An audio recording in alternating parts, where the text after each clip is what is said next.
நமது நகரப்புற வளர்ச்சி அடைவதற்கு முக்கிய காரணமாக விளங்குவது அரசுகிட்ட எதிர்பார்ப்பது சுகாதாரமான குடிநீர், சாலை வசதி, பேருந்து வசதி.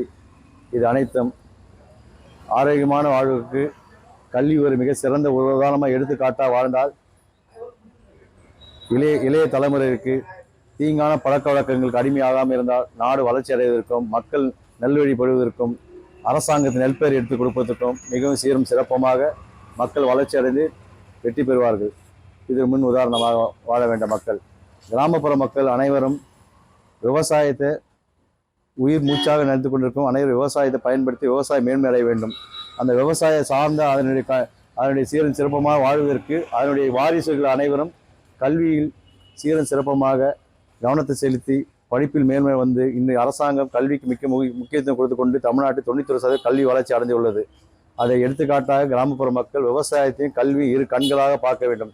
அதுக்கு உதாரணம் என்னவென்றால் வெள்ளிமலையில் இருக்கும் சந்தனமும் பொள்ளாச்சியில் இருக்கும் இளநீர் தண்ணியும் சேர்ந்தால் எப்படி சந்தனம் மணந்து முருகர் மனதில் இனிமையாக காற்று வீசுகிறதோ வாசம் வீசுகிறதோ அதுபோல் மக்கள் கிராம மக்கள் விவசாயத்தையும் கல்வியும் சேர்த்து பயன்படுத்தி கொண்டால் தீய படத்துக்கு அடிமையாகாமல் அவர்கள் நேர்வழியில் சென்று நாட்டு வளர்ச்சிக்காக, மக்கள் வளர்ச்சிக்காகவும், குடும்ப வளர்ச்சிக்காகவும், ஊர் வளர்ச்சிக்காகவும் எல்லா வளர்ச்சியும் வளம் பெற்று எல்லாம் வல்ல இறைவனை வேண்டிக் கொண்டு கேட்டுக்கொள்கிறேன்.